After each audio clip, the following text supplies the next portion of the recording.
एक गांव में अर्जुन नाम का एक चरवाहा रहा करता था। अर्जुन बहुत ही गरीब था। वो गांव के कुछ धनवान व्यक्तियों के जानवरों को जंगल में चराने ले जाता था और बदले में उसे खाने पीने को कुछ मिल जाया करता था। इसी से उसका जीवन किसी तरह चल रहा था। एक दिन अर्जुन जानवरों को जंगल ले जा रहा था कि तभी गांव का मुखिया उससे टकरा गया।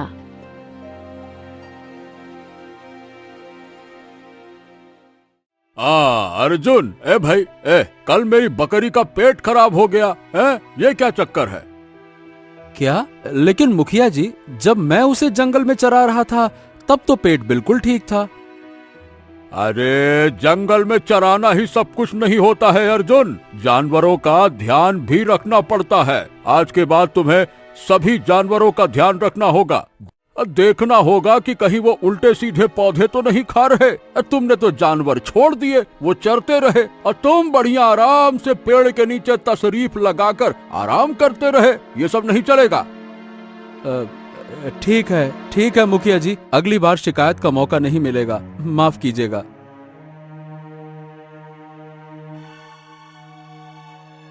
मुखिया वहां से चला गया और अर्जुन जानवरों को लेकर जंगल की ओर बढ़ गया।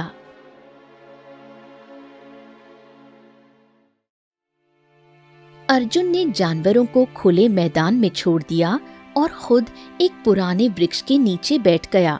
उसके मन में गरीबी की कसक थी। अरे, न जाने कब मुझे इस गरीब जीवन से मुक्ति मिलेगी। ये भी कोई जीना है? मेरे पास तो अपने जानवर भी नहीं है। दूसरों के जानवर चराता हूँ और बदले में बस पेट भरता हूँ। ऐसे तो जीवन कट रहा है, कुछ हो नहीं रहा। काफी देर तक वो इन्हीं बातों को सोचता रहा और धीरे धीरे उसकी आंख लग गई। जब अर्जुन की आंख खुली तो उसने खुद को एक भव्य राजमहल में खड़ा पाया। अरे, मैं तो उस वृक्ष के नीचे लेटा हुआ था। मैं यहाँ कैसे आ गया? इतने में एक अत्यंत सुंदर राजकुमारी उसके पास आई। क्या हुआ? आप मुझे ऐसे क्यों देख रहे हैं? कौन हो तुम? लगता है आपको कोई नई शरारत सूझी है। अगर आपको लगता है कि आपकी शरारत से मैं विचलित हो जाऊंगी तो आप गलत सोच रहे हैं। मैं आपकी पत्नी हूँ। क्या आप अपनी पत्नी को भी नहीं पहचानते? अर्जुन हक्का बक्का रह गया। अगले ही पल सब कुछ उसके सामने घूमने लगा और उसकी आंख खुल गई। अर्जुन तुरंत उठकर बैठ गया। वो फिर उसी जंगल में था। हाँ, बाप रे, बड़ा विचित्र सपना था। ऐसा लग रहा था जैसे मैं सच में राजकुमार हूँ। हाँ, कुछ भी कहो, पर राजकुमारी की सुंदरता तो वाकई में देखने लायक थी। खैर, सपना ही सही, पर बड़ा ही सुंदर सपना था। तभी अर्जुन ने देखा कि सूरज डूब चुका था। हैं? ये क्या? ये लो, मैं तो हमेशा शाम होने से पहले ही जानवरों को गांव ले जाता हूँ। ये इतना समय कैसे निकल गया? एक तो मेरी आंख लग गई, पता ही नहीं चला। ऊपर से ये राजकुमारी देखने के चक्कर में। अर्जुन ने झटपट जानवरों को इकट्ठा किया और उन्हें लेकर गांव की ओर चल पड़ा।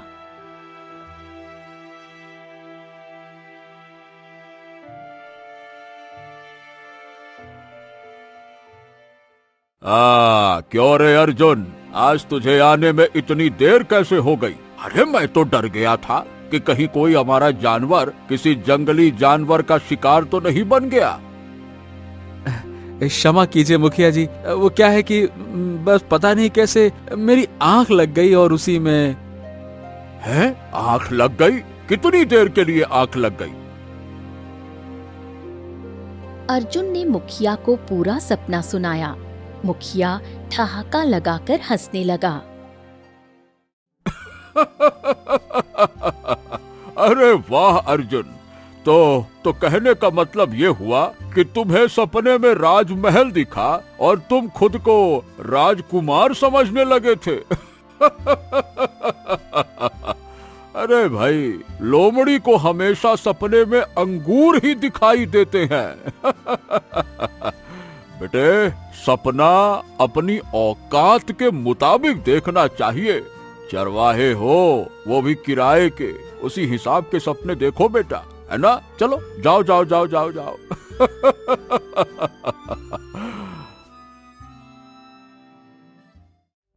मुखिया अर्जुन का मजाक उड़ाता हुआ चला गया।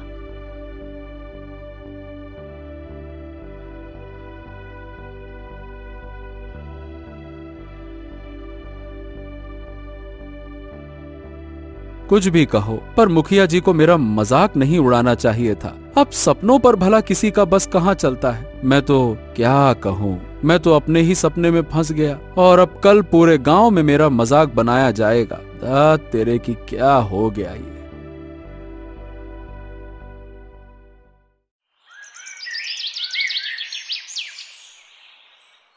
अगली सुबह अर्जुन उठा और जैसे ही बाहर निकला, उसका पड़ोसी बलराम वहां आ गया।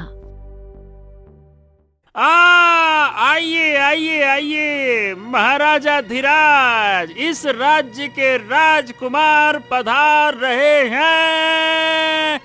राजकुमार अर्जुन की जय हो। क्यों भैया अर्जुन, मैंने क्या सुना कि आजकल तुम राजकुमार बनकर राजकुमारी वाले सपने देख रहे हो।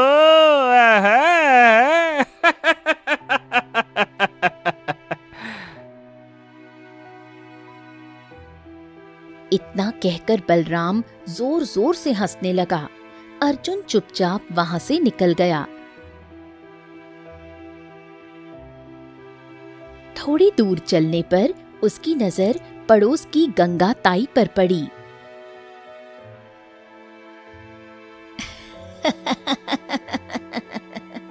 तो अर्जुन, वो राजकुमारी कैसी थी?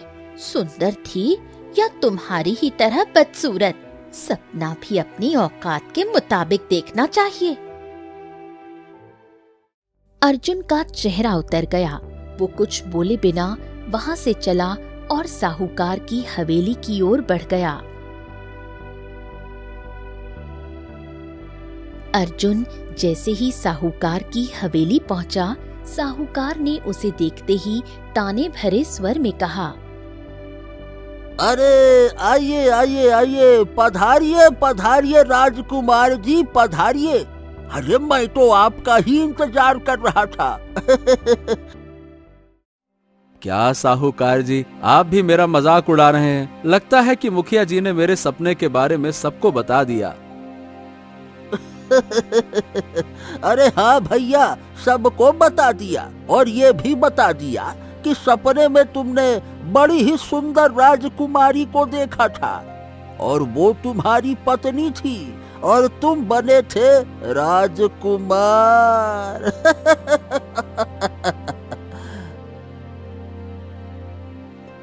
साहूकार ठहाका लगाकर हंस पड़ा।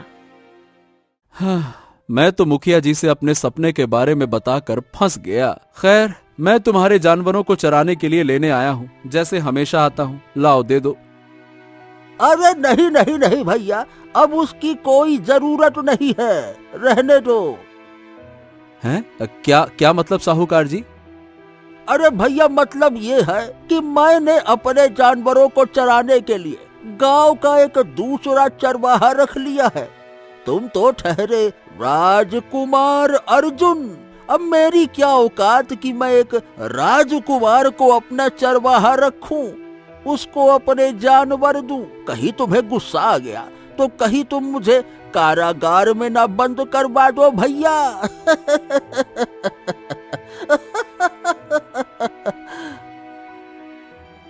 साहूकार फिर से जोर जोर से हंसने लगा। तभी वहां मुखिया भी आ गया।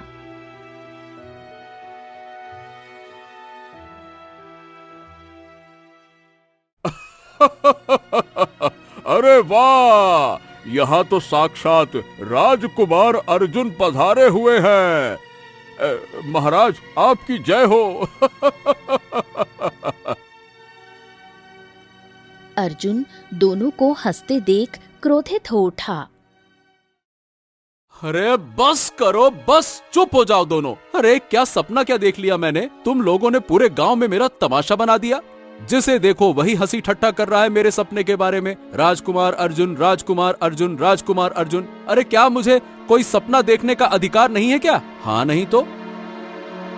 हाँ, तो ऐसा है बेटा, अधिकार तो जरूर है, लेकिन तुम्हें यह भी पता होना चाहिए कि सपने अपनी औकात के मुताबिक देखना चाहिए।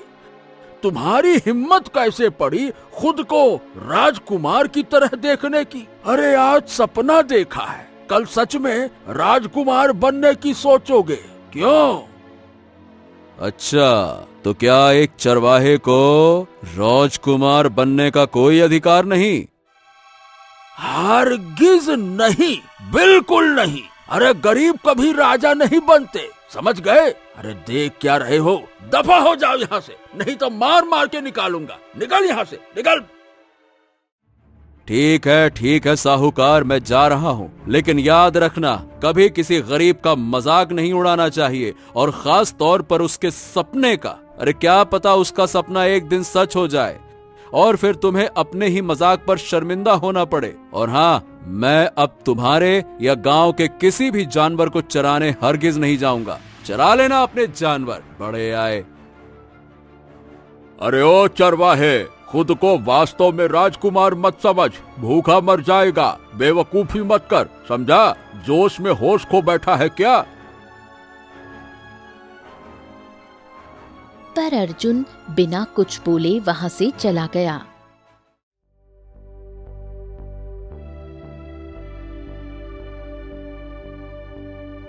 अर्जुन अपने घर पहुंचा और चुपचाप बैठ गया।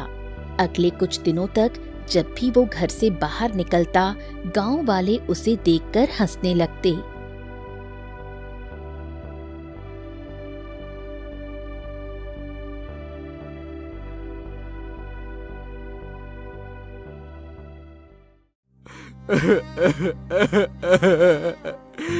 बस बहुत हो गया। जब भी मैं निकलता हूँ लोग मेरा मजाक उड़ाते हैं। अब मुझे इस गांव में नहीं रहना, मैं जंगल चला जाऊंगा, जंगल चला जाऊंगा।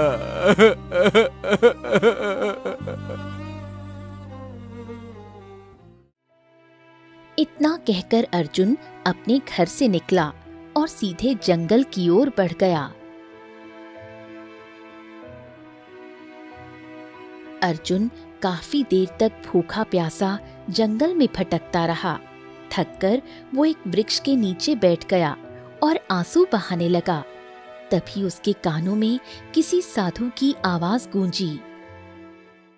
नारायण नारायण, तुम तो वही चरवाहे हो जिसे मैं अक्सर जानवरों के साथ देखा करता हूँ। क्या हुआ बच्चे, तुम रो क्यों रहे हो?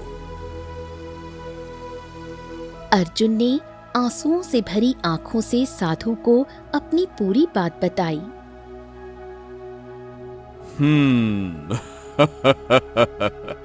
लगता है कि तुमने कई दिनों से कुछ खाया नहीं है। चलो मेरे साथ चलो, मेरी झोपड़ी यही पास में है, मैं तुम्हें भोजन करवाता हूँ।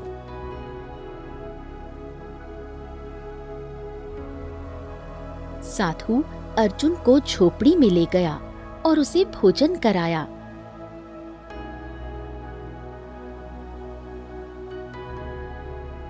भोजन के बाद उसने अर्जुन से कहा, बच्चे, लोगों के मजाक का बुरा मत मानो। नियति में जो लिखा होता है वही होता है। अगर भाग्य में तुम्हारा राजा बनना लिखा है तो तुम राजा बनोगे। पर याद रखो, जब ईश्वर किसी को ऊंचाई पर ले जाना चाहता है तो पहले उसे कठिनाइयों में डालता है। मुझे लगता है कि तुम उसी परीक्षा से गुजर रहे हो। हिम्मत मत हारो, अपने गांव वापस लौट जाओ और डटे रहो।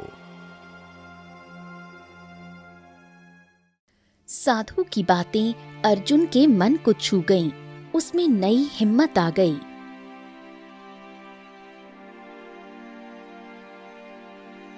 अर्जुन चुपचाप गांव की ओर लौटने लगा। तभी उसकी नजर घने जंगल में एक गाय पर पड़ी। गाय अकेली थी और बड़ी दयनीय हालत में खड़ी थी। ये गाय यहाँ इस जंगल में कौन छोड़ गया? वो गाय अर्जुन को हसरत भरी निगाहों से देख रही थी। हो, लगता है ये भी मेरी तरह अनाथ है। अगर इसे यहीं छोड़ दिया गया तो ये तो फिर किसी शेर या चीते का शिकार बन जाएगी। चलो मैं इसे गांव ले जाता हूँ। चल आजा आजा। इतना कहकर अर्जुन ने गाय को अपने साथ लिया और गांव की दिशा में चल पड़ा।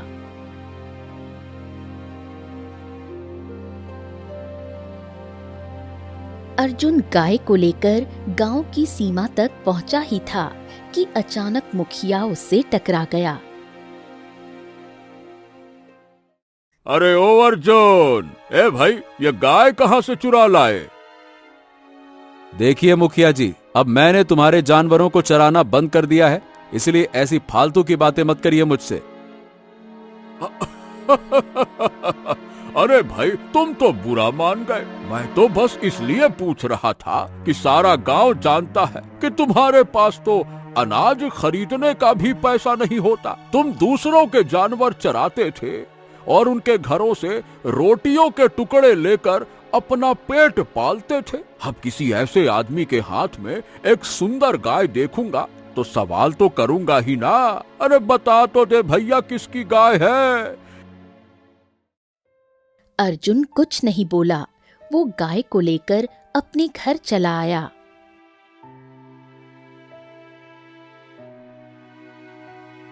घर पहुंचकर अर्जुन की आंखों में आंसू थे। वो गाय की ओर देखकर बोला, देखा तुमने, मेरे गांव वाले मुझे किस तरह से तंग करते हैं, मेरा मजाक उड़ाते हैं। लगता है गरीब की कोई इज्जत ही नहीं होती है। लेकिन चिंता मत करो, मैं तुम्हें अनाथ नहीं रहने दूंगा। मैं तुम्हारी सेवा करूंगा। हाँ।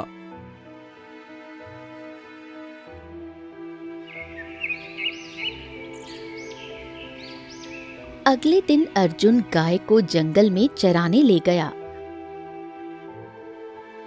और शाम को उसे वापस घर ले आया। भूख और थकान से निढाल वो एक ओर बैठ गया। बाप रे, क्या करूं? गांव के जानवर चराना तो बंद कर दिया, लेकिन रोटी का जुगाड़ भी तो खत्म हो गया। मेरे पास न पैसा है न खाना। अब करूं तो क्या करूं? तभी उसकी नजर गाय के थनों पर पड़ी। हाँ, एक काम करता हूँ, इसका दूध दूहकर देखता हूँ, शायद दूध निकल जाए तो पीने का बन जाएगा। हाँ। अर्जुन ने गाय के थन दबाए, पर दूध की एक बूंद भी नहीं निकली। अरे बाप रे, लगता है कि तुम दूध नहीं देती, मतलब दुधारू नहीं हो। खैर, चिंता मत करो, इसमें तुम्हारा कोई दोष नहीं है। मैं तुम्हारी सेवा में कोई कमी नहीं छोड़ूंगा, और हाँ, तुम्हें अपनी तरह अनाथ नहीं रहने दूंगा। अचानक गाय मनुष्य की आवाज में बोली, तुम्हारे अंदर सच्ची इंसानियत है अर्जुन। तुम भूखे हो, फिर भी मेरी सेवा की बात कर रहे हो। तुम्हारे जैसा मनुष्य मैंने कभी नहीं देखा। केवल तुम ही मेरे श्राप को समाप्त कर सकते हो। गाय को बोलते देख अर्जुन दहल गया। हाँ, बाप रे, तुम कौन हो तुम? डरो मत, मैं तुम्हारा कोई नुकसान नहीं करूंगी। मैं बहुत मुसीबत में हूँ। लेकिन तुम हो कौन? मैं इस राज्य की राजकुमारी सौम्या हूँ। अर्जुन का चेहरा अविश्वास से भर गया। क्या राजकुमारी सौम्या? कहीं तुम राजा विक्रम की पुत्री तो नहीं हो? हाँ, मैंने सुना है कि मंत्री ने विद्रोह किया था, राजा विक्रम को मार दिया था और राजकुमारी जंगल में भाग गई थी, है ना? तुम्हारी आधी बात सही है अर्जुन और आधी गलत। मंत्री ने सचमुच विद्रोह किया और मेरी आंखों के सामने मेरे पिता की हत्या की, पर मैं जंगल में नहीं भागी थी। उसने तंत्र मंत्र की शक्ति से मेरे पिता को कमजोर किया और फिर मुझे अपने ही तंत्र से श्रापित कर दिया। इसीलिए मैं गाय बन गई और जंगलों में भटकने लगी। बाप रे, ये बताओ कि अब मैं तुम्हारी मदद कैसे कर सकता हूँ? घने जंगल में एक देवी का तालाब है। कहते हैं जो वहाँ स्नान करता है वो श्राप से मुक्त हो जाता है, लेकिन श्रापित मनुष्य स्वयं वहाँ नहीं जा सकता। कोई सच्चे मन वाला व्यक्ति उसे तालाब के किनारे तक ले जाएगा और तालाब से बात करेगा। हैं? तालाब से बातचीत करेगा? इसका क्या मतलब है? उस तालाब में देवी का वास है। वो मनुष्य को आजमाती है। अगर वो देवी में विश्वास रखता है और देवी के कहे बलिदान को स्वीकार करता है तो श्राप समाप्त हो जाता है। ओ, समझ गया। यानी कि तुम सीधे तालाब में नहीं जा सकती, तुम्हें एक सच्चे मनुष्य की आवश्यकता है जो देवी के किसी भी बलिदान को स्वीकार कर ले, है ना? सही कहा अर्जुन। ठीक है, मेरी मदद तो किसी ने नहीं की, लेकिन मैं तुम्हें अकेला नहीं छोड़ूंगा। मैं तुम्हें न्याय दिलवाऊंगा।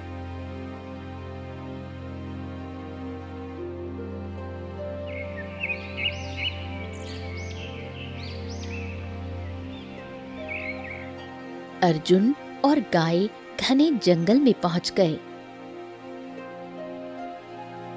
गाय ने एक दिशा में इशारा किया। देखो अर्जुन, सामने जो तालाब सुनहरी किरणों से चमक रहा है वही देवी का तालाब है।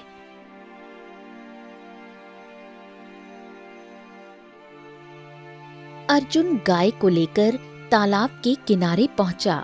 उसके मन में श्रद्धा और भय दोनों थे। हे तालाब की देवी, मेरे साथ ये श्रापित गाय है जो असल में एक मनुष्य थी। किसी बुरी शक्ति ने इसे अपने स्वार्थ के लिए श्रापित कर दिया। कृपया करके इसे अपने जल में स्नान करने की अनुमति दीजिए। मैं प्रार्थना करता हूँ आपसे। अर्जुन की आवाज में सच्चाई थी, उसके शब्दों में करुणा थी। जंगल की निस्तब्धता में उसकी प्रार्थना गूंज उठी। अर्जुन जैसे ही देवी से प्रार्थना पूरी करता है, तालाब से रंग बिरंगी किरणें निकलती हैं और वो किरणें एक सुंदर स्त्री में बदल जाती हैं। मैं इस तालाब की देवी हूँ। ये श्रापित गाय तभी स्नान कर सकेगी जब तुम अपना बलिदान देने के लिए तैयार होगे। हाँ, ठीक है, मैं हर बलिदान देने के लिए तैयार हूँ। तो सुनो, ये केवल एक ही शर्त पर तालाब में स्नान कर सकती है। तुम्हें अपना स्वास्थ्य इस तालाब को अर्पित करना होगा। मैं समझा नहीं देवी। इसका अर्थ है कि तुम्हारा स्वास्थ्य समाप्त हो जाएगा। तुम अंधे, लंगड़े या अपाहिज हो सकते हो। यही तुम्हारा बलिदान होगा। अर्जुन की आंखों में आंसू आ गए। मैं बिल्कुल स्वस्थ हूँ, लेकिन उस स्वास्थ्य का क्या उपयोग जो किसी के काम ना है। ठीक है देवी माँ, मैं ये बलिदान देने के लिए तैयार हूँ। हाँ। अगले ही पल अर्जुन के पैरों में तेज दर्द उठा। वो गिर पड़ा और कुछ ही क्षणों में उसे दिखाई देना बंद हो गया।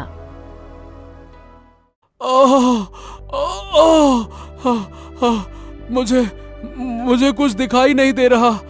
अरे रे, मेरे पैरों में भयानक दर्द है। मैं खड़ा भी नहीं हो पा रहा।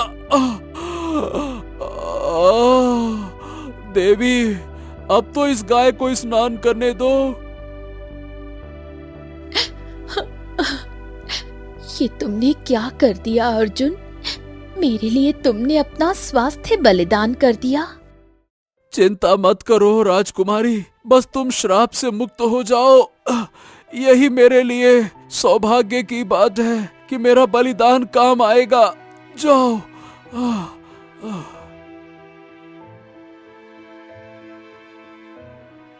गाय ने तालाब में स्नान किया और जैसे ही वो जल में डूबी, रंग बिरंगी किरणों से वो एक सुंदर राजकुमारी में परिवर्तित हो गई। तालाब की देवी मुस्कुराई। उनकी आंखों से निकली प्रकाश किरणें अर्जुन के शरीर पर पड़ी और कुछ ही क्षणों में अर्जुन का दर्द मिट गया।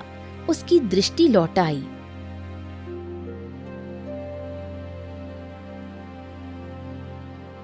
ये तुम्हारी परीक्षा थी अर्जुन, और तुमने इसे सफलतापूर्वक पार कर लिया। बहुत कम मनुष्य इतने बड़े बलिदान के लिए तैयार होते हैं।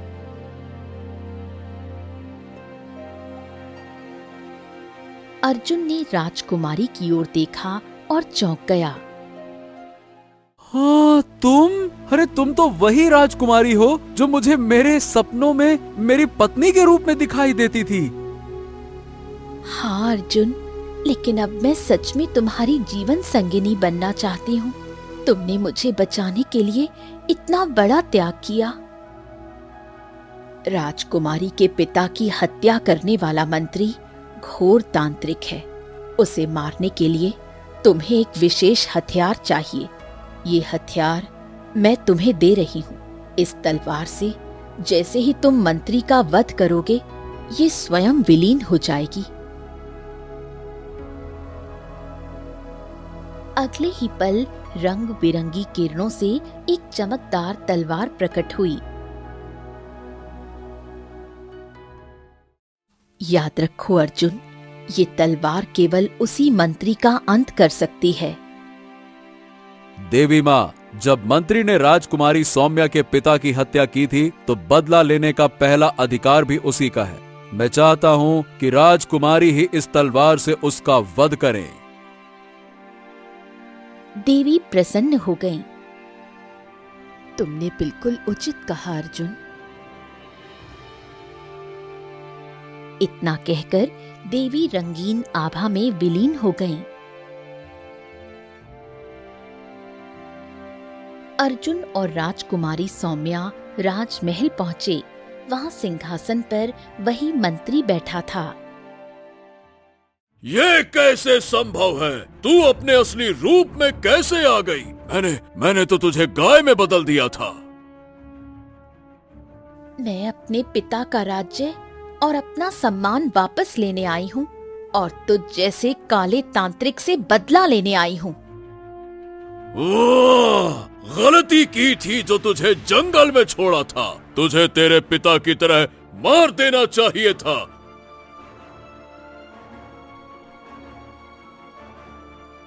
मंत्री ने तलवार उठाई, पर जैसे ही उसने वार किया, राजकुमारी की तलवार से बिजली जैसी चमक निकली और वो मंत्री के शरीर पर गिरी। कुछ ही पलों में मंत्री जलकर राख हो गया। तलवार गायब हो गई। राज दरबार में सन्नाटा छा गया। सभी दरबारी मंत्रमुग्ध होकर राजकुमारी को देखने लगे। राजकुमारी सौम्या, हम आपको अपनी रानी मानते हैं। हम मंत्री के अत्याचार से त्रस्त थे, पर उसके काले जादू से डरते थे। मुझे श्राप से मुक्ति दिलाने वाला कोई और नहीं, बल्कि यही युवक है अर्जुन। मैं चाहती हूँ कि ये हमारे राज्य का राजा बने। ऐसा निडर और सच्चा इंसान ही इस राज्य का हकदार है और मैं इसे अपना जीवन साथी बनाना चाहती हूँ। राज दरबारियों ने सहमति जताई और शीघ्र ही अर्जुन और राजकुमारी सौम्या का विवाह संपन्न हुआ। अर्जुन को राज्य का राजा घोषित कर दिया गया।